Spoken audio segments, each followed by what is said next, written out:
Hi everyone, I'm America Josh and welcome to Buying Property in Australia as an expat, and we're including market trends.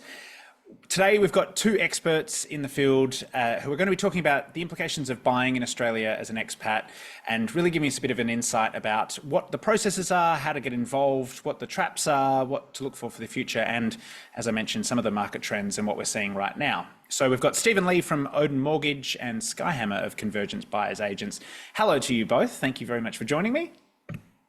Thanks for having us. Likewise. So, to break down what we're going to do, we're going to use a bit of a roundtable discussion. We're going to make this a bit of a conversation so that we can get through a lot of the questions that have been submitted today. And there's going to be some questions that are directed to one of you, Stephen or Sky, but there's other ones that we're just going to work through because there's a lot of different aspects to this and there's a lot of things at play that we want to make sure that we cover tonight. We have had a lot of questions submitted and we've sorted them into some categories so that we can work through these. And we're working from the beginning of, the top of the funnel. How do you get involved? What are the first steps of the process? All the way down to what should people be looking at in terms of markets and locations? What should they be thinking about in terms of the actual next steps? So one thing I do want to flag is that we won't be talking about tax tonight. And I know we had quite a number of questions that came in around tax and the related situations that are pertinent to your purchasing property in Australia. While it is a crucially important part of this process, we wanted to flag that it's something that you need to talk to an individual accountant with about your personal situation. There are so many different questions, and just evidence of that is the fact that we had so many different questions that came in about tax that are very unique from each other. And we want to make sure, A, we don't give you the incorrect advice, but B, you get something that's very personalized and specific to you. So we won't be going to the tax side of things, but that being said, we've got plenty of topics that are going to be relevant to the questions that you've sent in, and we've got two professionals in very fantastic spaces on this topic. Also worth noting, this webinar in general is meant to provide a broad understanding. It's a basic understanding of how mortgages, home buying and management between Australia and the US work. And some of these answers may not apply to you. So if you want to make sure that you're getting specific advice just for you, be sure to reach out to Stephen and Sky after this webinar. We do include their details. You will get a feedback form at the end of this webinar, which will give you access to contact both of them. And they will happily reach out and talk to you about the specifics of what to get involved. So we've done all the disclaimers, we've done all the things that need to be said. So let's jump right in. Stephen, I want to start with you because I think we had obviously a lot of questions that get really in depth, but I wanted to give you a chance first to sort of introduce Odin and the idea of what would somebody be coming to you with? How does this process normally start when somebody reaches out to Odin Mortgage? Yeah, thanks, Josh. Again, thanks for having us and the pleasing intro. So hi everyone. I'm Stephen from Odin Mortgage. So we specialize in helping Australian expats or overseas investors who are looking to purchase properties in Australia or looking to review their existing Australian mortgages for a better offering market. We've been in market for the last 3 years, mainly based in Hong Kong in Australia, and recently expanded our operations to Singapore, and soon we'll be better serving our clients based in US, so which is very exciting. So to answer your question, home buying it's probably one of the most exciting journeys that a lot of Aussies would go through, and in fact, majority of the nation's wealth is tied to property and mortgages. I guess the Aussies are particularly more interested in property markets compared to other regions. And in terms of starting this journey, while it's so exciting, I do encourage not only our clients, but also myself and my friends and family that we just got to take the right step and take it step by step. And I would say, while it's exciting to have a look at your future home or investment, you gotta have the right strategy. And often that strategy could start with what do you want to achieve in a medium and long term? Is it going to be your vehicle to build your wealth, or is it going to be a pathway for you to find your dream home in near future or long term future? From the mortgage player perspective, I always encourage our clients to, while you're looking at your strategy, make sure that you have a budget in your mind and have a look at the balance between how much you would actually need to contribute versus how much you'll be able to borrow, and most importantly, how much you'll be able to afford if you're taking out a mortgage. And over the last couple of years, the landscape of the property lending market has dramatically shifted, especially post-COVID. And we actually observed a lot of clients who relied on their past knowledge and assumed that they will still be able to afford and went ahead and made a purchase. Now they're actually coming back to us with a lot of frustrations because the landscape has changed, not in a positive way to a lot of borrowers and home buyers. So long story short, your strategy and budget will be the most important first step in my mind. Okay, and how about you, Steve? Like from your perspective, how long have you been involved with Odin? Just so we get a bit of a perspective. What's your background? How did you end up here as one of our webinar panelists? Yeah, sure. So I've been in the a lot of people laugh at this comment, but I really do have a strong passion in mortgages because that's my background. That's my background over the last 10 years across the major banks in Australia and also international banks. Most recently, the largest broking group in Australia. And I've been with Odin for just under 3 months. So fairly new, but joined to lead the Singapore office. So in fact, I'm a new expat, learning the ways to live and Aussie expat. So the reason why I chose to join Odin is because there are about 1 million plus Aussie expats and more overseas investors who are now interested in Australian markets. And there's just a lack of support or service who will be able to help them find the way into make their transaction successful or help them buy their dream homes. And I just find that that's a gap in this industry. And with the skill sets and the capabilities that I have and I've built on over the last 10 years. And also I do have a very strong interest in property investments personally. And I thought it'd be a good opportunity for me to come out and help the expat communities and overseas investors to make sure that I can provide information to help more people make the right decision.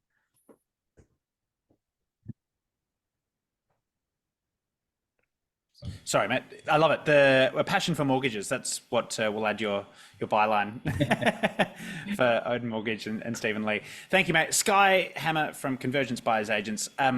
Similar kind of question. Where do you get involved? How do people generally approach Convergence? What's the sort of process when they first come to your door? Yeah, perfect. Thanks, Josh. And similar to Stephen, I'll just quickly talk about our business and where it maybe founded and answer that question. But Convergence was founded a few years ago, actually in New York. My wife and I were both Aussie expats. Again, not as passionate about mortgages as I'm about property and property investment, but they're obviously a necessary part of the journey. So again, we identified, just speaking to family and friends and other Aussie expats, that there wasn't actually a buyer's agency focused on helping Australian expats. Yes, some do that part-time, but they don't actually do that full end-to-end service. So again, there's an opportunity in the market. And again, from being a property investor ourselves as expats, we then obviously established Convergence a few years ago. I'm now based back in Australia. The business has expanded. We buy in most capital cities and regional markets in Australia. But for us, what we look to do is get engaged fairly early on in this process. So obviously getting mortgages is one of the most important parts and getting pre-approvals, but engaging us as buyers agents. What we can also do is bring in other experts. So whether that's tax guidance, whether that's conveyances, whether that's property managers, we're really keen on building a team around our clients. So it's not just engaging us as a buyer's agent, but we like to be engaged at the start because we can build that team around you. Having been through the process of being an Aussie expat buying property, I mean, those sirens are quite familiar. I can tell you're in. But yeah, it's one of those things that it's all about the team around you. As Stephen said, it's one of the most exciting, I guess, journeys you'll go on to buying property, but it's also one of the most stressful. So we're trying to maximize the first, but also minimize the stress involved in that process. Oh, I love it. And so you're now back in Australia. You've moved from New York back and sort of continued that love for the property. Mm-hmm. Exactly. Yeah. Love it. All right, Stephen. So nuts and bolts. If somebody wants to get a mortgage, there's someone that's tuned into this webinar tonight and they're thinking about getting involved in property. What are the first steps if they're looking to get a mortgage? What do they sort of need to think about? when it comes to I'm sure a lot of them have started down that path of research and speaking to banks or speaking to lenders. What should they be doing first? Yeah, so I think it's quite straightforward. Talking to the right specialist. I would definitely suggest to talk to bank directly through the banks or mortgage specialists like ourselves, because going through a mortgage process in Australia itself, it's complicated enough. But it's starting the process while you're leaving and working could be more complicated, because not many not to discount the all the talents that we have in Australia, but a lot of the mortgage specialists and banks in Australia, they specialize in local Australian residents. However, similar to what Sky has mentioned, there are not many business who actually dedicate their full-time hours to expats and overseas investors. And Odin Mortgage is one of those where we specialize in expat lending only. So I would say if you're interested in mortgages or getting a home loan pre-approval, or check out how much you may be able to afford, I think it's very important to talk to a mortgage specialist like myself to understand your borrowing options, because the profile of your borrowing could be dramatically different, as if you're borrowing in Australia, earning Australian dollar income, versus you're leaving and working overseas in the US and earning USD. So, Okay, so do you want to go into that a little bit? Because I think it's worthwhile sort of jumping in. So what is if you're comparing the two different groups, so someone that applies for a mortgage if they're Australian, earning Australian money and they're living in Australia, compared to an expat who's gone to the US and is now earning US dollars, working in the US, living in the US, but wanting to invest in Australia, how does a lender see you differently? yeah, I partner with about 20 plus lenders in Australia and also international banks. So let me talk about the local sort of onshore Australian example, where the lending it is relatively standardized compared to borrowing as an expat living and working overseas. So some of the restrictions that we would face as an expat is there are two levers. So one is that some lenders would actually put more restrictions or discounts, so-called haircut, onto your gross income that you're earning in USD or other foreign currency income. So let's say you're earning X dollar amount, some lenders would apply between 20 to 30% discount. And also now some banks have started turning their screws on, where they started applying Australian income tax rate, even though you may not be paying the actual the same amount of tax rate. Yeah. On the other side, some lenders actually may apply a restriction on the maximum amount of borrow that you could maximum amount of loan that you could borrow against property value. So in Australia, typically you're relatively easy to borrow all the way up to 80% of the property value, or even more on some cases. However, for expats or overseas residents, a lot of lenders do put a cap between 60 to 70 or 75 of the property value. However, we do have access to some lenders who would offer lending up to 80%, but there are a lot of variables that you need to consider. So it's important to talk to the right specialist to get the right advice. Yeah. Okay. So it is really just the knowledge, it's the depth of knowledge of understanding those differences that some people who, if you're local to Australia, you just wouldn't know just how different and dramatically different that is compared to speaking to them directly. Yeah. Absolutely.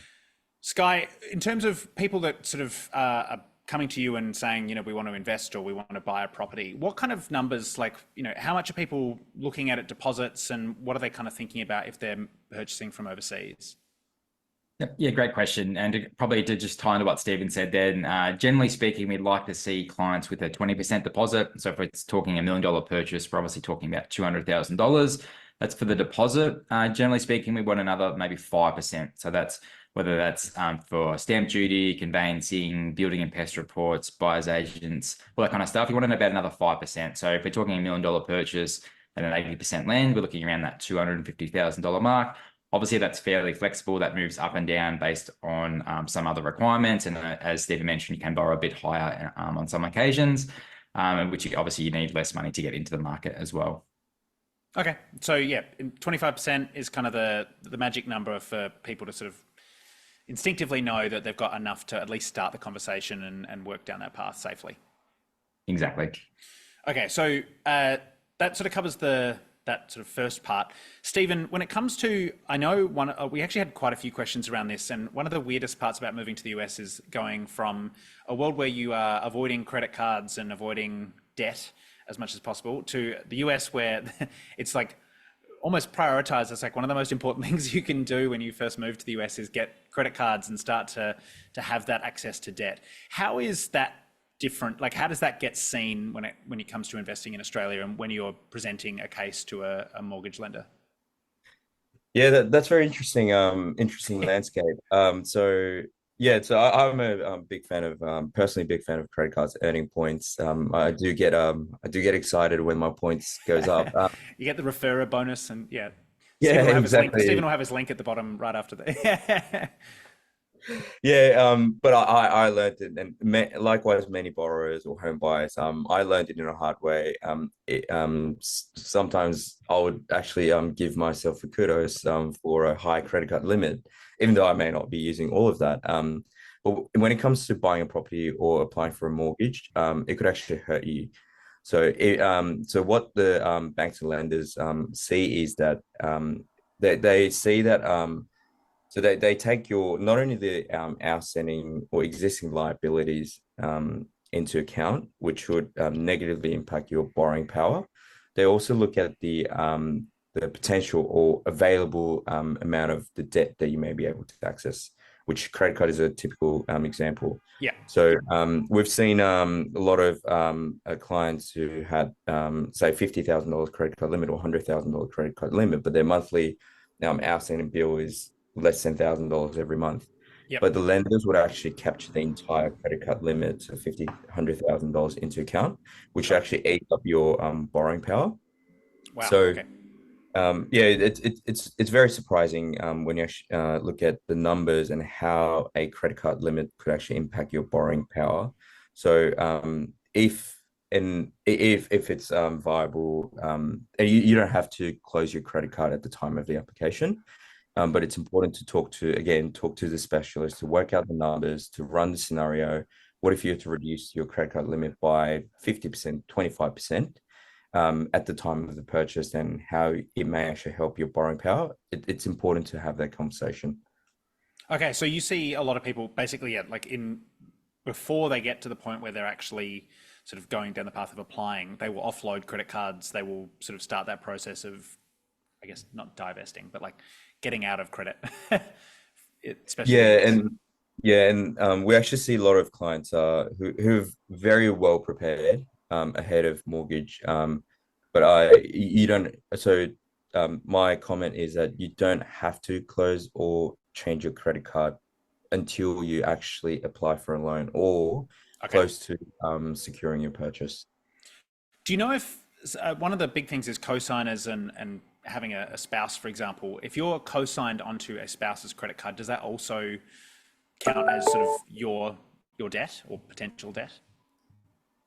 It depends on the structure of the account, but not necessarily, because unless you have the ownership of the credit card account, not as an additional card holder or authorized person to transact.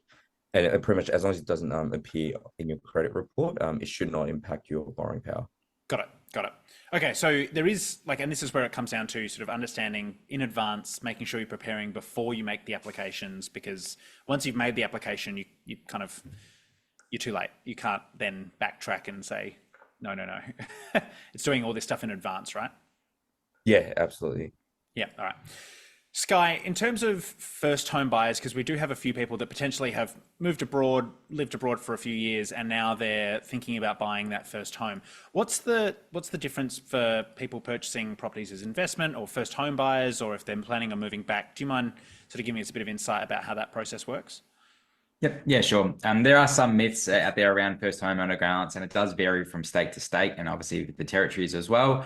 But I guess as a general comment, generally speaking, most Aussie expats won't qualify for the first owners grants in their various forms. Generally speaking, because you have to live in that property for 12 months or within the first 12 months. Unless if you're moving home, that is definitely something you can consider. And as part of the broking process, you can cover that off. But the other thing to consider as well with first homeowner grants is that a lot of the time we generally don't recommend going ahead with them. And there's a few reasons for that, but I guess the primary one is that particularly at the moment, they're all very focused on building supply in the Australian property market. So basically to qualify for a lot of these grants, you have to buy kind of under a certain price point, and you have to buy off the plan apartments or house and land packages on the fringes of capital cities. They're both really horrible investments. If you want to live there, that's great. But generally speaking, particularly with construction costs at the moment and builders going under, we just don't buy anything off the plan in that sense. So that's generally why we don't look to purchase those. And the other point is that a lot of them are capped around maybe $750,000, which in most capital cities, that doesn't get you too much these days as well. Yeah, got it. Okay. So, and Stephen, from your perspective, do you get more people coming to you from a first home? Like, is it more investors? Is it more people moving back? What does sort of Odin see in general, just as an understanding of how the business works? Or is it a bit of everything?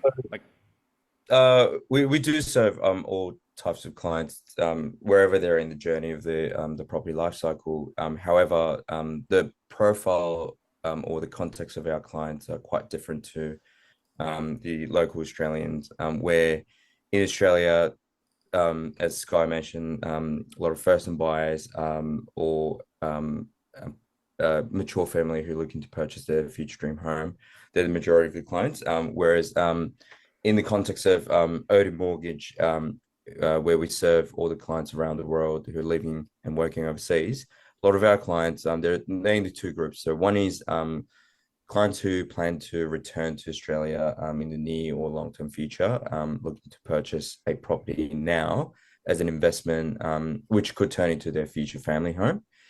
Whereas some other types of clients who are actively investing in properties, growing their portfolio while they're living and working overseas as an investor. So we're seeing those two types of clients. Another type is, so a lot of our clients are actually quite experienced in purchasing properties. They either were the first-time buyers in the past, or they've got a couple of properties in place already. We do actually see a lot of clients who have their existing mortgages that are at out of market rates. And we're seeing more and more clients who are coming to inquire about find a way to save their mortgage expenses as the rates have just gone through the roof over the last 18 months. Yeah, got it. Okay, so it really is the full gamut. Some people will be coming here saying, I don't really know what I'm doing. Give me some insight. And other people will be coming to you saying, like, I've got 4, I'm looking for number 5, and I'm looking to sort of refinance 1 and 2. And like, you can sort of handle that full conversation. All right, so are there also people, we had a couple of questions around business investments. Is that something that Odin works with as well? Like if you're an investor from a business trying to buy a property, is that something that you see much of? Yes. So just to be fully upfront and transparent. So Odin Mortgage, we specialize in residential properties. Okay. But we do get inquiries from some of our clients who are interested in commercial properties, which we do have access to our partners and the team who should be able to help out. Now, in context of purchasing a residential property under the business ownership, so there are two types. One is that it's a lot of clients who are an investor tend to use the entity as a vehicle, such as family trust, to purchase the investment properties. So it's a quite a common strategy. The other side is that we do have some self-employed clients who prefer to have the property ownership under their own business in Australia or overseas. So we do help those clients. So long story short, it's doable. Yep. However, again, there are some variables that we have to consider. Okay. And considering those sort of variables and all the sort of moving pieces, Sky, we did have some questions around, and I know we talked at the beginning about that we're not sort of particularly focusing, but in terms of capital gains and selling houses at the other end, I imagine that's something that comes up quite a lot for you. Is that something that you deal with, or is that something that, the best person is, again, just your accountant? Yeah, look, it's something we deal with a lot in terms of questioning, but we've got a pretty obvious answer for this. As buyers agents, and obviously as someone that's invested in seeing our clients grow portfolios, there are very few times that we see a reason to sell a property. So again, it's a lot of it's an education piece, but particularly for Aussie expats on kind of pretty good money overseas, If you already own an existing house, a lot of the times people will come to us and say, I want to sell that because I want to buy in Melbourne or Sydney instead of Brisbane. And our usual response is, have you considered using equity in that property over time to use that as a deposit, keep your existing property, rent that one out? That's generally what we do. Obviously, people's circumstances change over time. In 5, 10, 20 years, they may need to sell a property. But early on, generally speaking, we've seen very few clients where they've had to sell to be able to access the capital, particularly if they've lived overseas for a little while now. They've got some really good equity in place and can use that as a deposit for their next purchase. Okay, cool.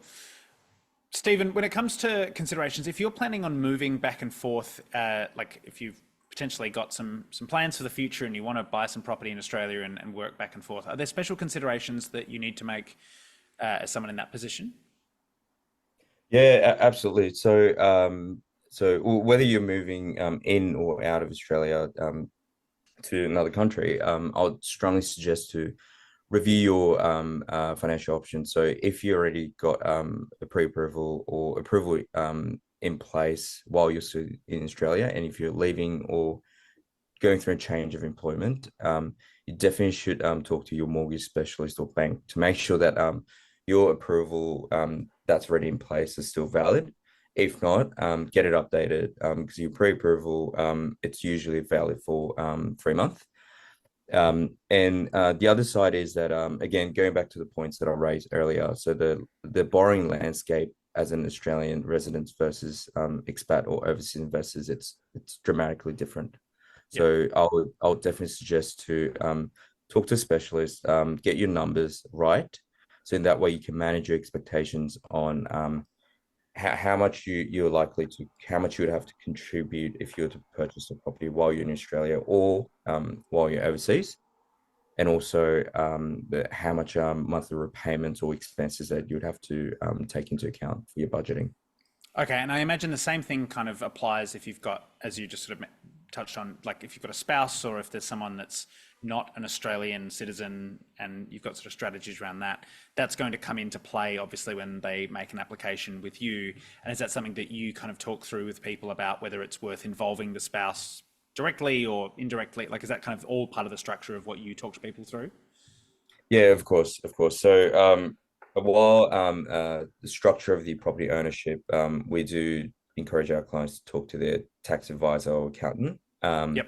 When it comes to a mortgage ownership, we specialize in helping our clients to strategize in the right way so that they can optimize their investments and make sure that they maximize the return. Yep. We know that there's a general myth that if you're not an Australian citizen, an Australian permanent resident, that you can't get a finance. That's wrong. Okay. With a particular number of lenders, that would still hold true.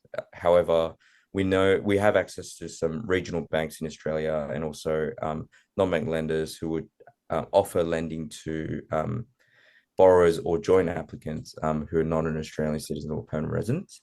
And also another myth that I wanted to bust is that you won't be penalised by having a joint application between Australian residents or Australian citizen and non-Australian citizens. So Okay.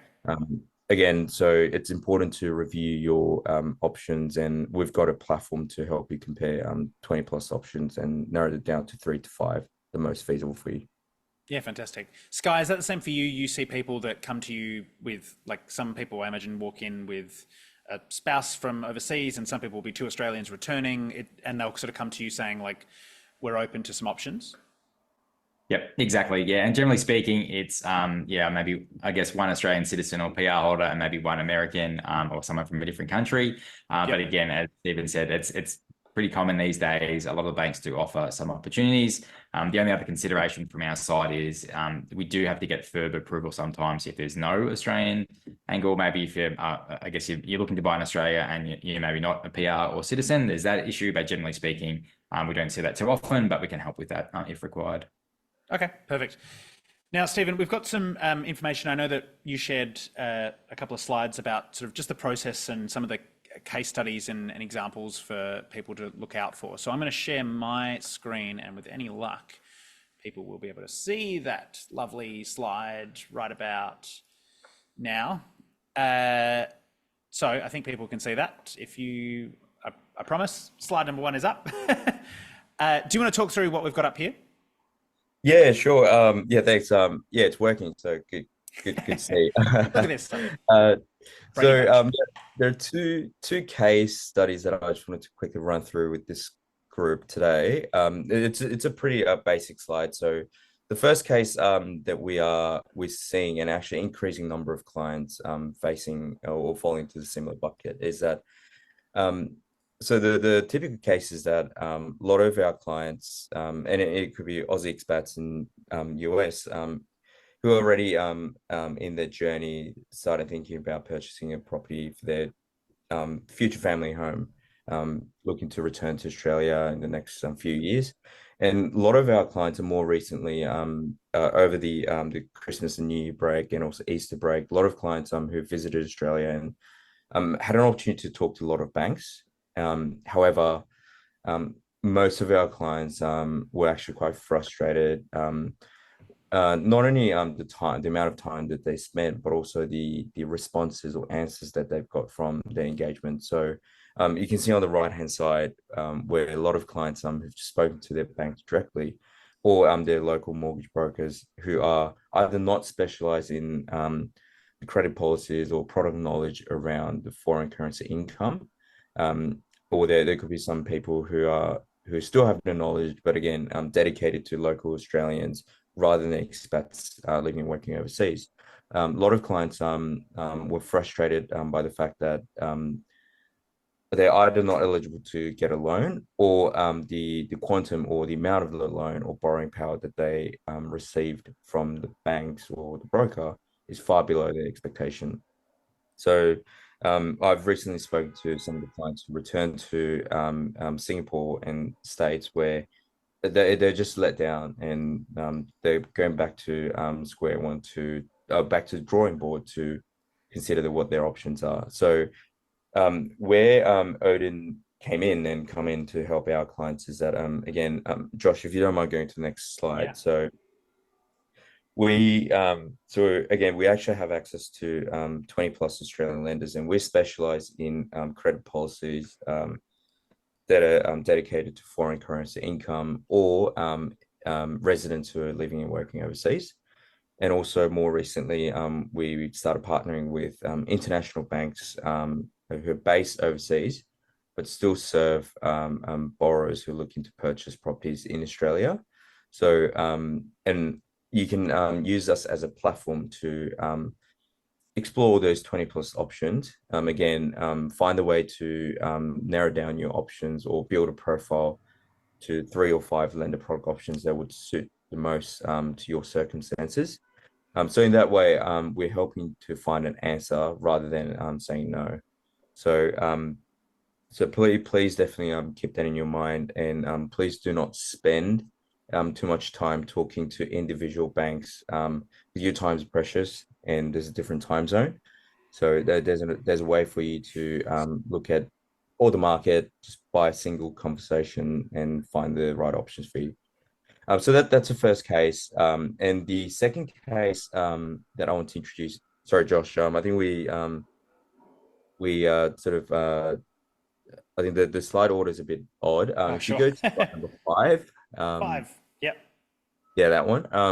So there's an emerging trend, not only in the expat community, but also it's actually bubbling up in the local Australian markets. We would call it Russian buyers, and so the context is that as the Australian property market started restoring and bouncing back, in fact, on some states outperforming and beating all other states, we're actually seeing a lot of demands in demands to auctions or open homes, where that's where a lot of people would get excited. And so on the slide, you'll see the two extreme sort of types of extreme end of the spectrum in terms of the buyer's profile. And we're actually seeing a lot of expat and overseas investors who start or commence their property buying journey based on their knowledge that's been built up over the last 2 years. And some of our clients have either started negotiating on the price or have already making an offer without necessarily getting a finance in place.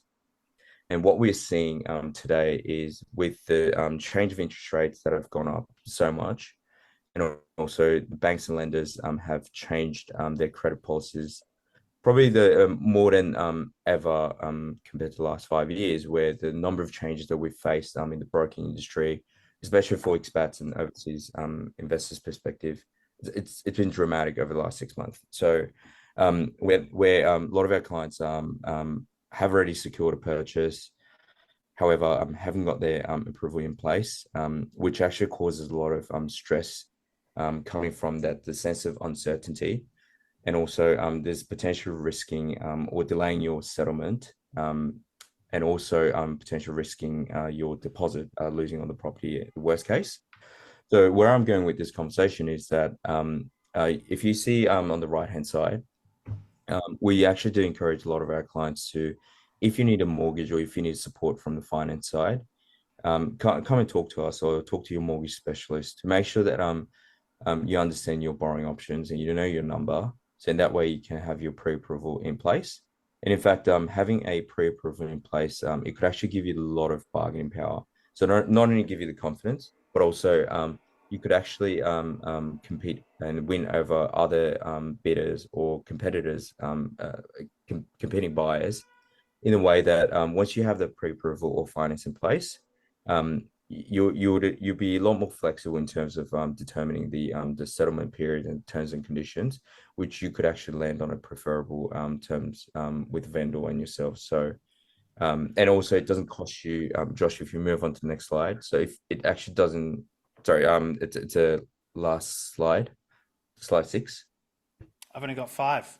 I've only got 5 slides. Okay. My fault. Apologies. So, so just to finish off, so having your pre-approval arranged, it doesn't cost you anything.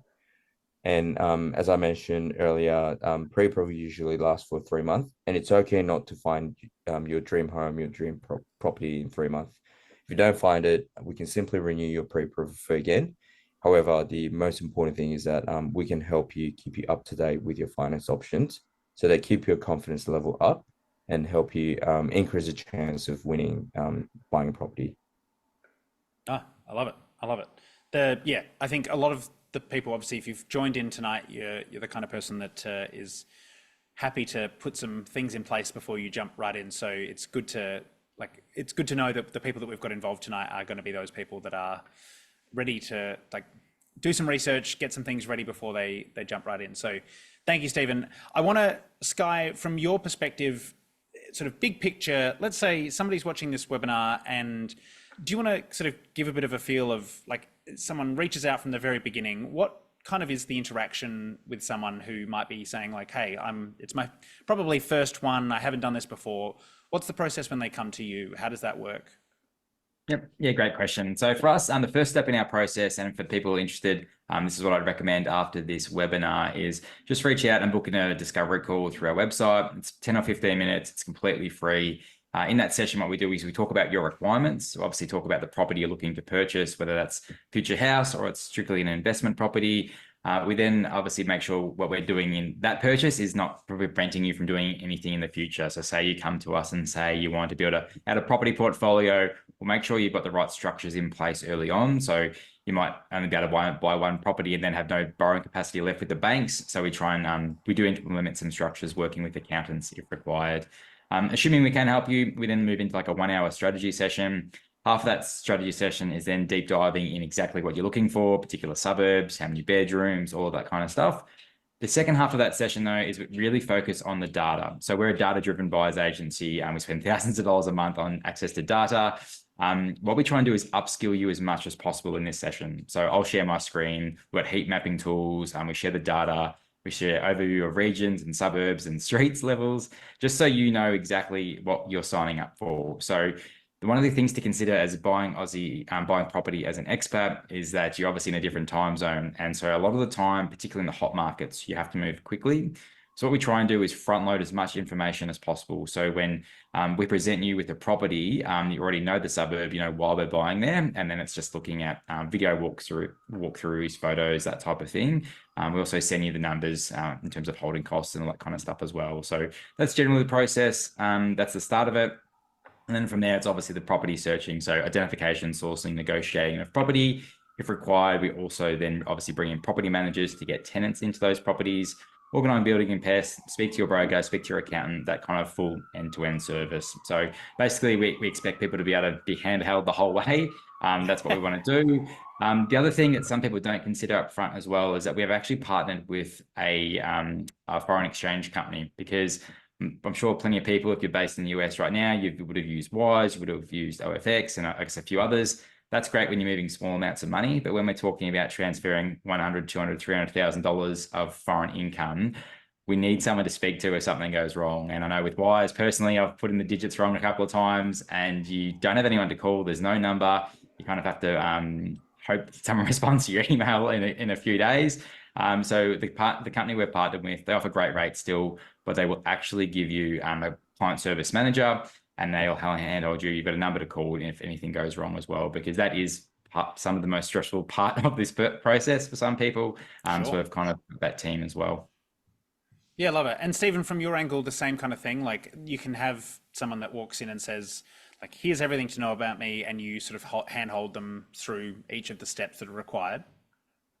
Of course. So similar to how Sky outlined, so you can come through our websites and request a call. We call this strategy call with a mortgage specialist, where we'll capture all your information verbally. You don't need to supply any documents, because we don't want to waste your time until you get some confidence around your options. And once you provide your information through our websites, within 24 to 48 hours, our specialist will come back with an initial view on your borrowing options, and then workshop with you to make sure that the XYZ options would suit your circumstances, and then also go through your property strategy. So subject to your property strategies, your lender or product profile could be quite different, and our mortgage specialists go through that with you. And our process is completely online, so you don't need to you don't need to be mindful of like coming in or dedicating too much time to talk to us. And also, once you go through your options or review your borrowing options, then we'll help you end to end from the time that you're ready to submit your application and until you'll get loan approved, as well as settle on your property and beyond. So one of the values that Odin Mortgage can add is so we help our clients throughout the life cycle of the property. So what that means is that even after you settle or purchase your property, we'll help you stay up to date with the latest property lending market. So if your mortgage interest rate becomes out of market, or if there are better offer in market after you settle on the property, and our job is to make sure that we surface that information with you, so that way you make a decision whether it's prudent to change or negotiate more with the current lender to ensure that we help you optimize your financial return. No, I love it. That's yeah. So all the steps are there. It's just a matter of actually reaching out. All right, Sky. In terms of like, I know we always get a lot of questions when we talk about property. It's like, all right, so where should I buy? Yep. So I wanted to give you the chance, because I think that's, right up your alley, obviously, with all of the data that you've got, and at least to give a bit of a, like, the market, how is it feeling? What is it looking like? And I know I've got something here that I can share for you. So do you want to jump into that? Yeah, perfect. Thanks, Josh. So yeah, as you can see here in the chart, what I'll do, I'm not going to cover every market, but I'm going to speak to a little bit of the key markets that we have people ask us about.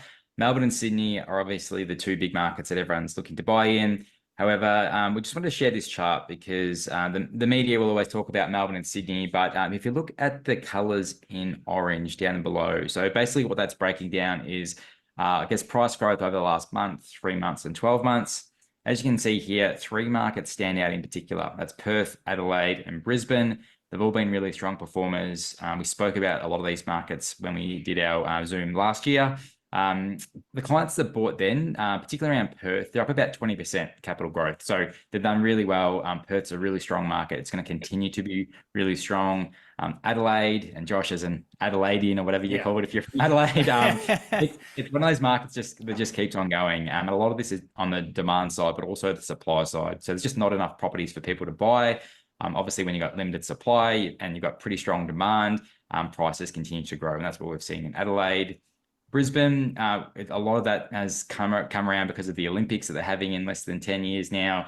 We're not buying because of that. We're buying because of the fundamentals. And again, it's supply and demand. It's pretty simple, but there's been huge infrastructure spending in Brisbane. It's a great place to live, which people realized during COVID. It's not just a little country town anymore. It's an international city. And there's obviously some great opportunities there as well for jobs at the moment. They're the three markets that when someone comes to us and says, look, we really want to buy, let's say it's $1 million, that's where we're looking. Obviously $1 million plus up to $10 million, you can get some really great assets in those locations. The other side of this is Melbourne and Sydney. So Melbourne and Sydney, strictly as investment, are the worst probably two capital cities to be buying in right now. If you take a look at the last 3 months, Melbourne's the only property market in terms of capital cities that has gone backwards. So it's obviously prices are falling, not by much, but it just doesn't have that growth potential that the others do. There's a few reasons for that. Some of it's state policy, a new land tax, and what we're seeing is a lot of investors selling out of Melbourne just because it doesn't make financial sense to hold there anymore. However, what we're seeing is some great opportunities in Melbourne and Sydney because in these other markets we're buying in, we're obviously dealing with agents. We try and source as much of our property off market as possible, whether that's letterbox drops, door knocking, all that kind of stuff. We're in Facebook groups tracking down properties for sale. All that kind of fun stuff. But Melbourne and Sydney, we actually have agents coming to us. And that's great for our clients because, look, they either can't move a property or maybe a vendor is too nervous to list the property because they're not going to get the price they want. Agents are coming to us off market and saying, look, if we get around this price point, I think we're can do a deal. The benefit of this, though, particularly for expats looking to purchase, is that we can negotiate on conditions of the contract. So it's not just about getting that price down to the best possible way. It's about organising, whether it's delaying the settlement to ensure that you get your finances squared away. We can obviously organise rent backs. So say if we don't want to look for a tenant straight away, we can try and get the current person to rent that property back for say 12 months. So you don't have to worry about that kind of thing. So there's some really good some deals in Melbourne and Sydney if you're looking long term. So don't expect great price growth in the next 12 months. But if you're looking to move back in, say, 5 or 10 years, or you've got a longer term view for investment, which most people should, there's some really good options in Melbourne and Sydney at the moment. The other thing I just wanted to highlight is, and it's never talked about enough in the mainstream media, if you track that, regional Australia is doing very well. The last 12 months, even the last month, it's outperforming the big capital cities. And when I'm talking about regional markets, I'm talking about places like Townsville, Bundaberg, Toowoomba in Queensland, Newcastle in New South Wales, and places like Bunbury in WA. Really great markets. They'll be the best performing markets over the next 12 months. We're quite confident in that based on the data we're seeing. And just another plug for anyone that's got a particular suburb or location that they might be interested in, feel free to reach out to us. We've got reports on just about every suburb in Australia, as long as you're not talking regional and rural, middle of nowhere, Queensland and NT, but every other suburb we've got reports for. They're 20 to 30 pages long. They cover off all the key data statistics. And again, in terms of our kind of education piece, we explain what those statistics are, why we like them, and why they're relevant to property investment. Oh, I love it. There's in terms of digesting that information, is that all stuff that like Joe Schmo, like Josh, like I can read through those documents and glean enough to sort of take something away from that? Exactly. Yeah. So there'll be ones like obviously price growth and rental yield that a lot of people have heard about. Some might not have, but we also talk about days on market, stock on market, all of that kind of stuff. That's kind of quite nitty gritty. Some of our clients love it, and we spend hours talking about it. Others just say, okay, it's good to have a little overview. Just go and get me the best investment you can. So, people are in the middle. These reports also include school zones, which are now becoming more and more important in these capital cities. So to make sure you're buying a property in the right school zone. A lot of clients are happy to pay an extra $100,000, $200,000 to get in a good public school catchment, so they don't have to spend that equivalent on private schooling as well. So the reports cover quite a bit. Smart. I like it. Alrighty. So, and Stephen, from your side, when it comes to location, when it comes to sort of that kind of part of strategy, does that impact the process a lot for people, or is that sort of secondary to sort of the nuts and bolts of what they deal with at your end? It's definitely a consideration. Um, and it depends on again your circumstances and which lender that you go ahead with. So we do see some banks and lenders have applied some restrictions around particular zones or postcodes that you need to be mindful of, and we have access to those tools to do some pre-screening for our clients. So if you're interested in particular suburbs or even property address, you can share with us, and then we can guide you whether there are any restrictions by which lender. And the other consideration is the type of property. So banks and lenders are generally quite flexible, established dwellings. And as Sky touched base, a lot of established dwellings are doing well from a investment perspective. When it comes to off-plan or housing land package, not only from a investment perspective, but banks and lenders have a different risk appetite. So what that means is that some lenders may apply a restriction where they either lower the cap of the maximum borrowing against the property value, or they put restrictions on the size of the properties or particular types of the building and construction, etc. So I'll suggest if you already have particular property types or locations in mind, please do check with us so that we can give some guidance. Awesome. And Sky, when it comes to due diligence, obviously there's normally you walk up to a place that you think about investing in and you kick it, and I always remember walking through some places and like you turn on the taps and you're like, yes, like that tap works. But if you're far away, that's obviously a little bit more difficult. Is that your nuts and bolts as well? That's in addition to the research side of things and the planning strategy kind of things, it's the actual like person on the ground. Exactly. And that's what we offer. Obviously, the research and the requirements is one piece. Then it's obviously searching for these properties and then doing that due diligence, which as an expat is obviously almost impossible. Yes, you can have a family member walk through a property for you and turn those taps on and check the locks work.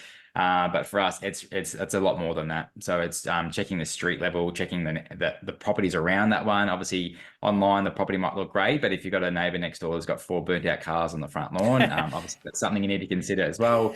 We send all our clients like video walkthroughs. We provide our own insights into both what's great about the property, but also some things to consider. So whether that's the property might need $5,000 or $10,000 worth of renovation, a lot of the clients are happy to do that, and we're happy to facilitate that as well. Because if it means we're paying 5 or 10 grand less, but we're getting a property evaluation 50, 60K more after those renovations, generally speaking, a lot of people are happy to do that.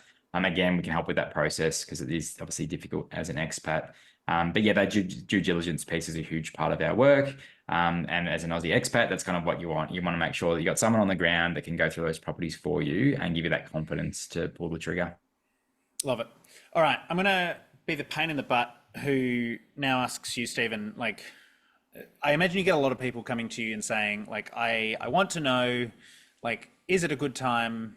Like, what's the future look like? And I'm not asking you that question, but how do you normally respond to those questions? Is it a matter of like, if you need a property and you want, like, it's time to jump in now, or is it, again, just a very individual situation that it comes down to a discussion? And I'm sorry, I know I'm just lumping you in with the. No. It's great. I do all the time. I do wish I had a silver bullet that answers every question, right? Which I don't, unfortunately. But I guess my job is to given the nature of our business, what we're proud of is that we have access to the wide range of information that are related to property markets or lending markets. I guess our job is to make sure to keep our clients up to date with the information. So the general response, so I do get a lot of questions about, okay, what's going to happen to the interest rate? Yeah. I We wish always I could get like with 30 that, questions that are, just what's happening. exactly, and I wish I could I had this magic wand to tell people, Yeah. rate's going to drop on this day, so wait 60 days or something, right?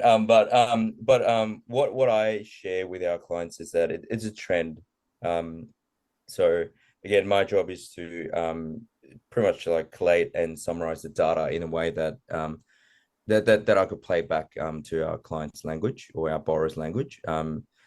So now these days when I get those questions, what's so interesting is that it's around the news that there's a sentiment around that the rates may go down, but no one knows when. But what I can tell our clients is that the rates, interest rates in Australia have been stabilizing over the last 3 months, which we have not seen over the last 18 months plus.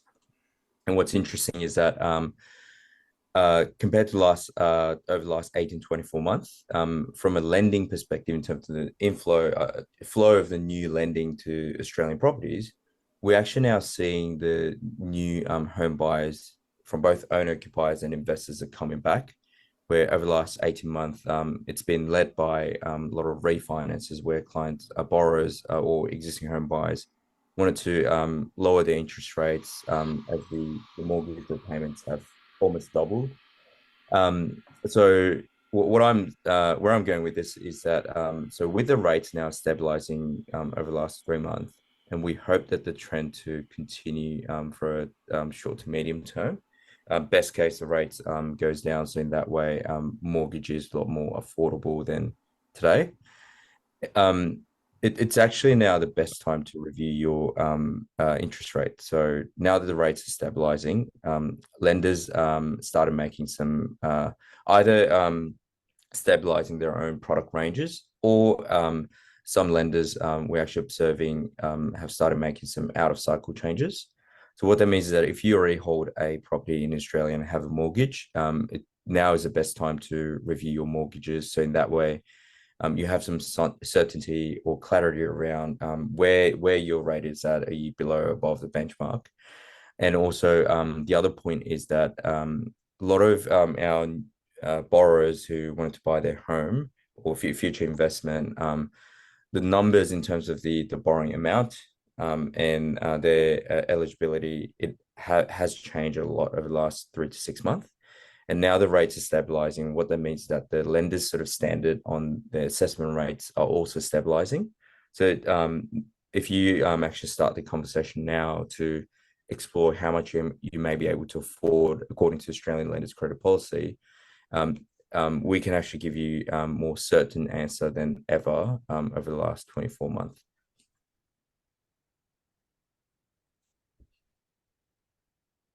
You might be muted. I keep doing that to stop the sirens going past. I keep turning off the mic. Sky, I know Stephen talked about how Odin is very data driven, and you've talked about how Convergence is the same. It's all about the data and the numbers.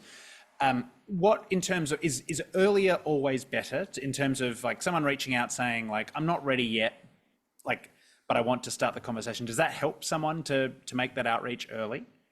It does, yeah. So I guess for us, again, I spoke about this a bit earlier, but if they do need that team around them, you want that on early. So it's getting the right mortgage broker and accountant, because setting up some of these structures might take a few weeks or a month. You want to start that process early on. So generally speaking, we would. And in terms of, I guess, where we're looking in the future, unlike interest rates, I mean, the RBA are the ones that should be knowing where they're going, and even they've struggled over the last 2 years.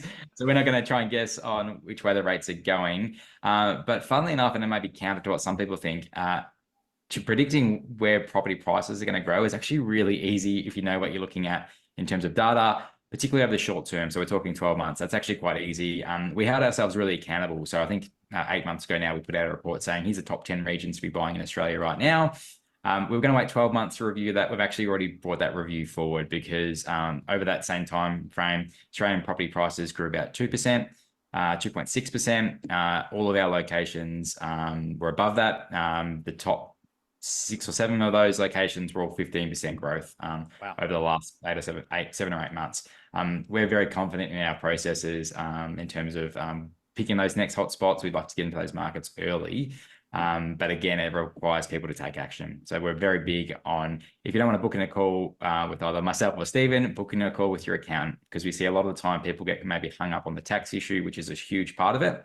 But personally, we've had clients who, for example, this time last year, we did this webinar. They're looking around that $1 million purchase price. If they bought in Brisbane or in particular Perth, they're on up about 20%. So when they got a house worth $1.2 million, 200K in growth in property, that's great. yes, they may have paid an additional 5,000, let's call it 10,000 at worst over taxes over that time. Personally, I'd much rather have made that $200,000 with a little bit of tax than maybe just sitting on the sidelines and saving that $5,000, but missing out on that huge opportunity cost.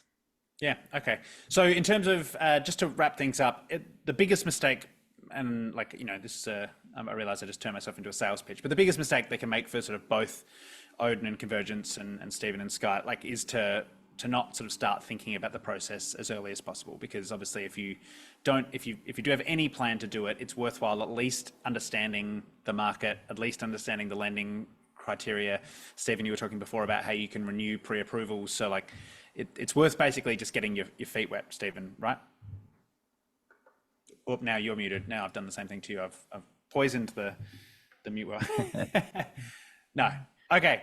Awesome. Well, it's 9:02 in the east, so I am going to say thank you very much to Stephen Lee from Odin Mortgage and Sky Hammer from Convergence Buyers Agents, and thank you very much to everyone who has tuned in this afternoon. I'm hoping that this has answered a whole bunch of the questions that we had come through and has hopefully started the process for a lot of you to understand what the next steps are. Obviously, we're going to send out a quick feedback form, because we'd love to hear what you thought of the webinar, whether you learned something, what you'd like to see next time, what you'd like to see more of, and what you'd like to see less of.